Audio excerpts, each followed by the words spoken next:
Okay, so good evening, everyone, and thank you. I want to start off with an apology about Sunday and major tech issues here in Shul, and the BT engineer came in today, so thankfully it has been resolved. But I had to basically stop the shiur that I give earlier on a Sunday because my internet was completely down. So I want to use the time that's available to try and finish off our previous discussion and start a new subtopic within the issue of Koreah. So our previous point of discussion was what's lacking if you are Koreah shelo almanas litvar. If you tear without intentionality to sew, what is missing from the melacha? And we saw several viewpoints about this. It's possible it's makalkel, which would explain nicely why another option other than almanas litvar is also sufficient, such as if you're Koreah b'chamasoi or Koreah b'ameis. It's possible the issue is ein tzricha l'gufa, that it's not needed for the guf ha-melacha, for the original purpose of the melacha. It's possible because that's not the purpose that was done in the Mishkan, like Rashi says. Or it's possible that this is the definition of the melacha, that somehow the essence of the melacha is preparation for tefillah. Koreah's significance is that it is preparation for tefillah rather than anything else. Now, I referenced Tosfos in Ayin Gimel Omid Beis, Tosfos Divrei Maskil v'tzorich le'eitzim, simply because Tosfos there is an important maramokum in this discussion around why you need Koreah almanas litvar. What it is that's significant in Koreah almanas litvar. Tosfos there is talking about zomer v'tzorich le'eitzim. Why is it that you are only chayav for kotzer when you break branches off a tree if you are tzorich le'eitzim, and you're not chayav for kotzer if you are not tzorich le'eitzim? Surely you're doing the melacha irrespective of your need for the eitzim. If you pluck a fruit from a tree, surely that is the melacha irrespective of your need, unless you come onto the issue of melacha sh'tzricha l'gufa, ina sh'tzricha l'gufa. In other words, if it's dependent on Rabbi Yehuda and Rabbi Shimon, and we're following Rabbi Shimon, who says that melacha she'ein tzricha l'gufa is not forbidden, at least in HaTorah, is patur min HaTorah, then we would understand perhaps why you need tzarich le'eitzim. But other than that, why would you need tzarich le'eitzim? And Tosfos makes a comparison, an unclear comparison, to Koreah almanas litvar, and then a comparison to squeezing pickles when you don't need the water, in which case it's mutter. And Tosfos demonstrates from that it isn't the issue of tzarich l'gufan. Now, it's possible, and if I would urge you to listen to the recordings back then when we learned Ayin Gimel and Beis, when we analysed Tosfos in great detail, it's not clear what Tosfos is doing here and in what way he's comparing all these scenarios. It's possible that what's really at work is that in the case, for example, of the pickles, if you don't need the water, the reason it's mutter is because you don't have a sochet at all. Dosh is when you are separating a fruit from its shell. The water is not the fruit of the pickle, it's just a part of the pickle, and it's effectively like cutting a pickle into two. Similarly, Tosfos may be saying that if you break a fruit off the tree, that is kotzer, that is harvesting, because it's fruit and tree. However, a branch off the tree, the branch is not the product of the tree, it's the body of the tree. I'm just separating the body of the tree into two, unless I'm tzarich le'eitzim, I need firewood, in which case I can legitimately view the branch as the produce of the tree. So there may be things like that going on. But Rabbi Akiva Eiger and the Biur Halacha discuss the issue, and the Rabbi Akiva Eiger is on the side. And again, when we learned Tosfos, and I think I printed it in the source sheets, the Biur Halacha also discusses this point. I referenced the Biur Halacha on the source sheet in Shin Mem Sifir Dalet, Siman Shin Mem Sifir Dalet. And basically, just to get to the crux of the matter, because I don't want us to tarry too long in this again, I missed the shiur on Sunday. Rabbi Akiva Eiger reads Tosfos as saying that if you are Koreah shelo almanas litvar, if you tear without intentionality to resew, this is not, in Rabbi Akiva Eiger's words, this is lo mikri melacha chashuva. This is not considered a melacha chashuva, a significant melacha. What does this mean to say? So Rabbi Koreah is assuming that the reason you need almanas litzvar is not because of some side issue, like to avoid mekalkel, because then the Mishnah shouldn't have listed it. The Mishnah is listing the melachos. It doesn't tell us the whole shulchan aruch of each melacha. It's a general rule in all melachos that you're not chayiv in the case of mekalkel, and therefore you need to find a scenario in which any melacha is not a kilkul. Why does the Mishnah say almanas litzvar? Rabbi Koreah is medayek in Tosfos, in the Mishnah, in Tosfos, in the language of Tosfos, perhaps because of the language of Mishnah, perhaps not. But he says that Tosfos is saying it isn't a melacha chashuv. It's not a significant enough melacha to count as a melacha unless it is almanas litzvar. What would be the logic of that? Well, because Koreah is not a chashuv action. It's an insignificant action fundamentally. It's just tearing. It's not doing something fundamentally an achievement in the world, unless it has some purpose within the production line of the melachos. And within the production line that we're dealing with over here, it is preparing a garment for being worn, for example. And therefore, if it is not Koreah almanas litzvar, it isn't choshuv a melacha. It is lacking the very definition of the melacha. This is how Rabbi Koreah reads Tosfos. And I should say that there's a lot of support for this reading. First of all, the language of Tosfos here seems to imply this. Secondly, if you remember again, Tosfos on Ayin Gimel Amud Aleph. In Ayin Gimel Amud Aleph, Tosfos discusses whether kosher and matir, whether matir is only chayiv if it's almanas liksha in order to sow. Now, if Tosfos' whole concern is just mekalkel, then there's no strategic question in Tosfos, conceptual question in Tosfos. When the Mishnah says matir, unraveling the knot, is this only almanas liksha in order to sow or not? It's a practical question. Is unraveling the knot a mekalkel, or is there some advantage and benefit and improvement in the world by so doing, in which case it would be masechet? So it's a technical question, how to avoid kilkul. Why does Tosfos discuss whether the Mishnah lists it as one of the melachos which needs the almanas? All melachos can't be mekalkel and have to be masechet, and it's simply a question of whether kosher is masakin or mekalkel in so doing. So Tosfos seems to imply there also that this is definitional. This is about the essence and definition of the melacha. Is the melacha preparatory to, in the case of matir, re-knotting, and in the case of Koreah, to re-sewing or not? So reads Rabbi Koreah in Tosfos, and it's a good reading of Tosfos, but then it creates a terrible problem, as Rabbi Koreah asks, because then we have a problem with the Gemara later on, which we've looked at, in which the Gemara says you're also chayav for a Koreah which is not almanas litzvar, namely a Koreah b'chamasai or a Koreah on a mace, where you're tearing out of anger or tearing over one's mace. And if the definition of the malacha of Koreah is only when it's almanas litzvar, how can the Gemara say later that you're chayav for other forms of Koreah? And this question is a knockout, though. I mean, it's a very, very strong question in Tosfos. Rabbi Koreah doesn't answer it. But he isn't willing to budge from his reading of Tosfos. This is what Tosfos says. Now, there's an easy way to resolve it, and this is what the Biur Halacha does. The Biur Halacha says, no, Tosfos never meant to say this is the definition of the melacha.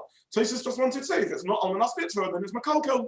And therefore, it's obvious, the Gemara later on in Daf Kuf Hey, that if you have another reason why you're tearing, another tikkun rather than why you're tearing, for example, the chamosa or ala mace, then that would be sufficient. Now, this answers Rabbi Koreah's question, because then we understand. When Tosfos says that you need almanas litzvar, that's just an example of a way to avoid kilkul. If you have another example of a way to avoid kilkul, like you're tearing to vent anger or to calm oneself down or to mourn, then that would be another example of a tikkun. However, Rabbi Koreah is not willing to go that way because he doesn't think this is what Tosfos says. He thinks Tosfos is saying that it's only the melacha when it's almanas litzvar. Now, there are ways to get out of this paradox and to be able to assume that Tosfos is definitional. It's about the definition of the melacha. The melacha is only Koreah almanas litzvar, and yet to resolve the Gemara later, which says you're also chayav for Koreah b'chamasai or alameis. And one answer will be the idea we already referenced earlier, that the av melacha is Koreah almanas litzvar, but there's a tolda which is even not Koreah almanas litzvar, but is even when you're tearing for some other reason. So this could be one answer. Then the Mishnah is listing others that are found in the cycle of production. It starts with sidura the pot, baking bread, and then it goes on to the sidura, the order of making clothing. And therefore, when it comes to the order of making clothing, you need Koreah almanas litzvar. But there is another melacha which isn't preparatory to tefillah, which is tearing for other reasons. And this would fit the general pattern of the Mishnah, in which the Mishnah, for example, lists ofer, baking, Even though in the Mishkan it was Mavashel, it was cooking some amonim, the Mishnah lists Ofer baking because that's the way you prepare bread, and therefore similarly the Mishnah lists Koreah Manas Litva because that's the way you prepare garments, but there would be a Tolda which would be even for another reason.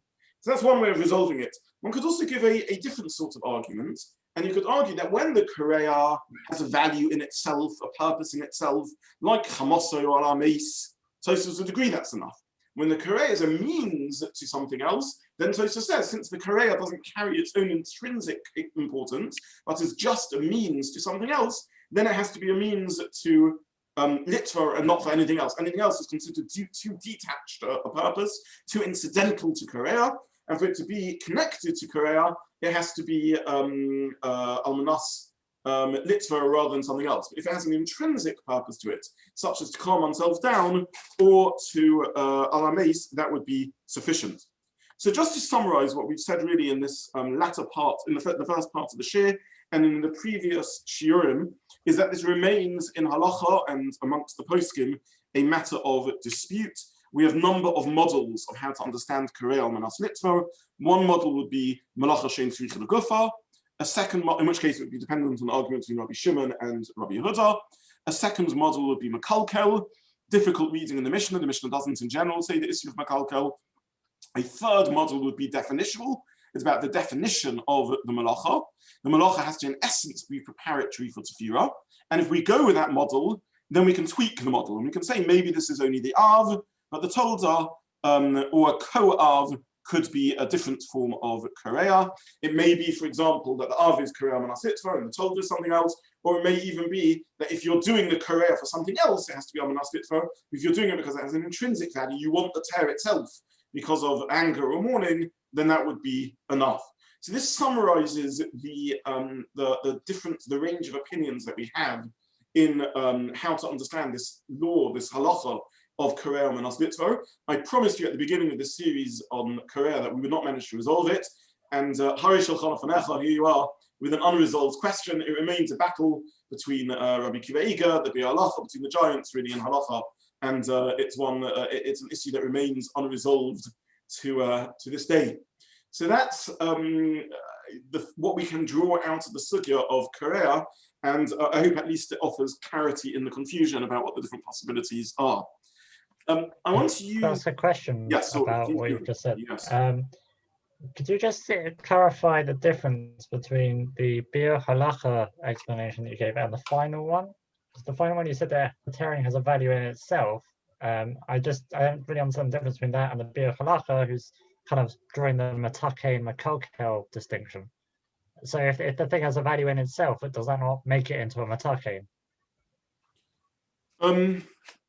If it has a value in itself, then it l'chura would be a matakein, and the Biur Halacha would agree with that. In other words, the Biur Halacha doesn't think there's any important aspect of Koreah Manas Litva.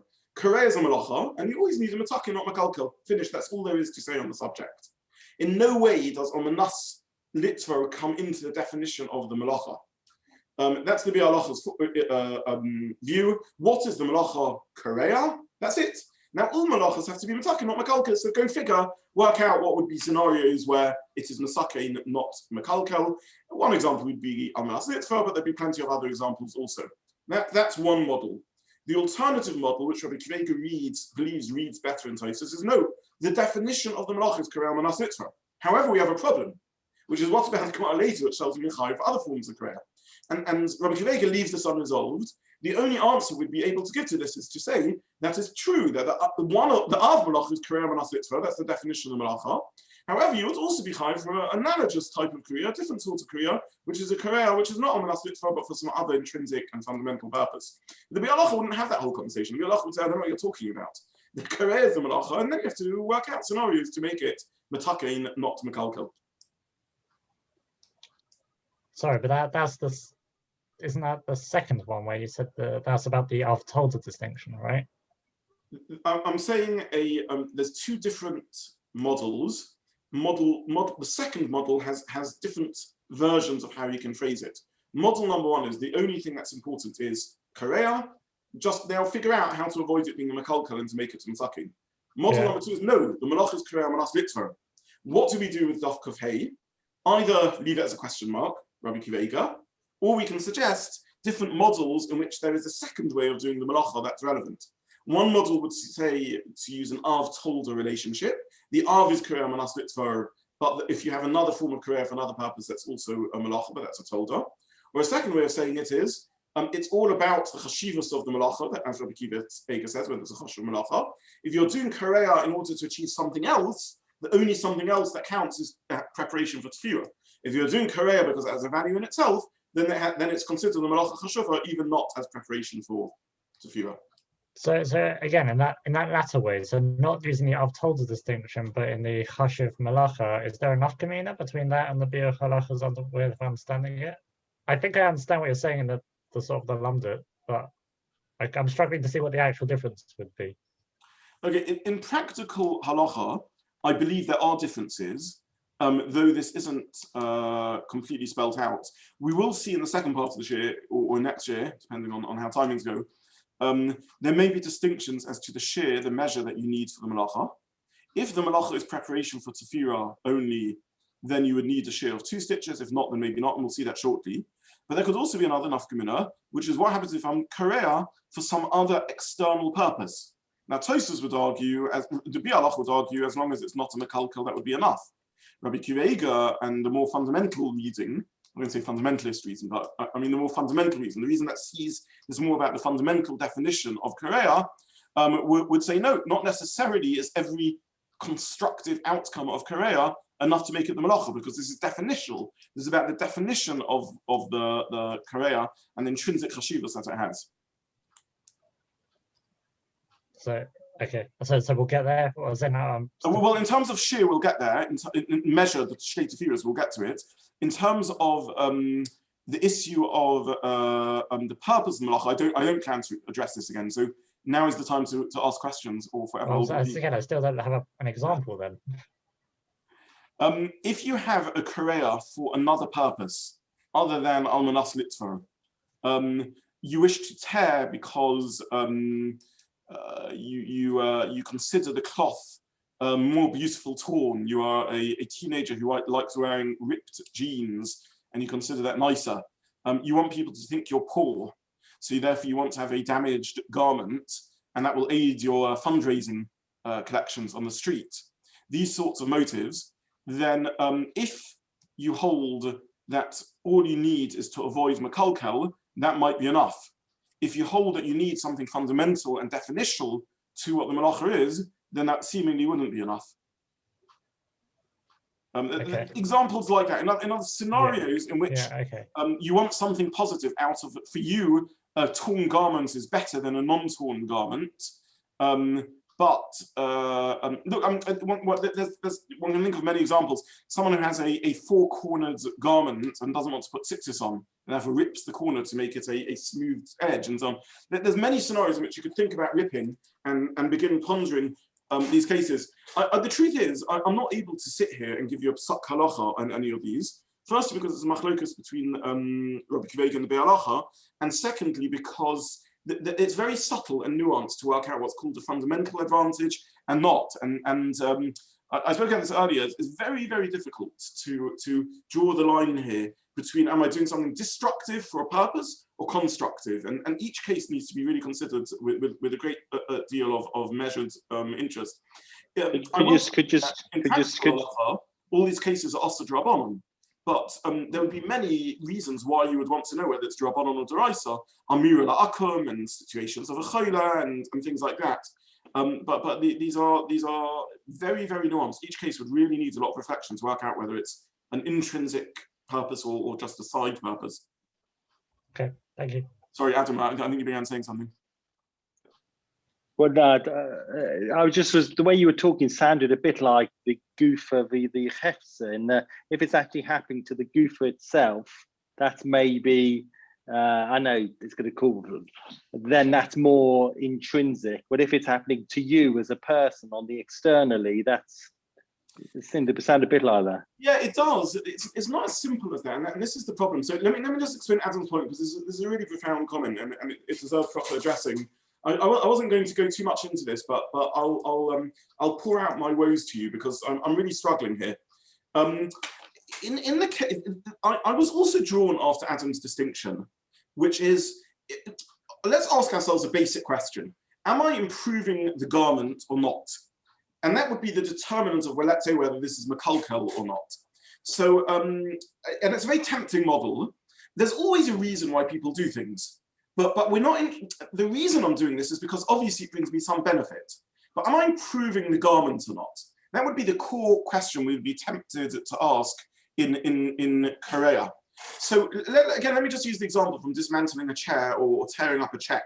There's a reason why I'm erasing the writing on the check or erasing my entry into my diary. I don't want people to read what I said. I don't want them to be able to cash the check. I want the chair to be in pieces so it can be discarded more easily. However, at the end of the day, of course I have my reasons, but at the end of the day, this is a makalkel because I'm making the world have less functionality to it rather than more. So this would be a tempting model to say if I'm ripping something, obviously I have a reason why I'm ripping it. If it improves the garment, fine, and if it doesn't, it doesn't. And then we would judge, are ripped jeans an improvement or a reduction in quality of the jeans. And maybe we would say it'd be an interesting argument in terms of functionality of covering. It's ruined, it protects you less from cold. In terms of stylistic fashion statements, it gives you a bigger advantage. And it'd be a very interesting halachic discussion, just focusing on the object itself. However, and I think this is a rough summary of what Adam was saying, do you look at the hefta, the object, or do you look at the person, the governor, and their motive in doing it? However, it's not that simple, and Koreah b'chamosoi or Koreah lameis is an example of that. Because in both those cases, clearly the garment is ruined. So we've missed something when we speak about the garment. What we really need to speak about is the rip. Is the rip an improvement in the world or not? And the logic here is that since the rip is a statement of mourning, or the rip is a therapeutic calming session, the rip has a quality to it, has a tikkun to it. And therefore, Adam's distinction is correct in a sense. It's not enough my motives, whether I get something from it, I have to look whether the object has a purpose to it. But the object in question is not the garment, but the Koreah itself. Is the Koreah valuable itself or not? Now it's valuable if it's a tear that facilitates a resewing, but it's also valuable, it's also taken if it's a tear that is a badge of mourning or something of the sort. So I'm able to say with conviction these words because I hear this distinction, but I struggle to know how one draws the line as one looks at different situations and different scenarios, and at what point we say this is sort of an external thing, but it isn't enhancing functionality, and at what point we say, no, this is the functionality that I've got. I now have a tear of mourning or a tear of therapy rather than a negative thing. So again, this is a sugya where we are retracing the Gemara's thinking and hearing what the Gemara is doing, but I don't think we've sufficiently retraced it such that we can say we could have established these distinctions ourselves. There's always three levels in understanding when you see the Gemara drawing a distinction. Sometimes you get clarity where you say, I can hear, I could have generated this myself. I've so much heard the Gemara's reason, I can see why it drew the line there. Sometimes when there's complete incomprehension, I just don't understand the Gemara saying this is yellow, this is red, but I don't understand why that makes a difference. Here I can see why the Gemara is saying it makes a difference, but I can't see why this is the determining line to define the halachic criteria. So it is correct that you need to ask yourself, not do I have a reason for doing this? I always have reasons for my actions, but am I doing a kilkul or a tikkun in the world? But in this case, the requisite entity I'm looking at is the relevant entity I'm looking at. Is not the beged, but is the tear or the rip itself and the nature of the tear and the rip itself. I just asked on the halacha, just one thing. Yeah, Matt, sorry, yes.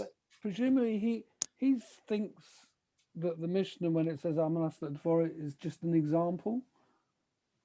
Is correct. And in that case, why would he hold? Why is it any different to the other melachos? Does he hold? So you would have to say that in truth, all the Mishnah is saying is that you have to avoid the problem of makalkel. It happens to be Koreah is more naturally a makalkel than other melachos. Everyone understands that Mishnah normally isn't a kilkul, whereas Koreah is closer to being a kilkul, and therefore the Mishnah specified it. But it's not really the name of the melacha. The name of the melacha is Koreah, not Koreah as preparation for tefillah.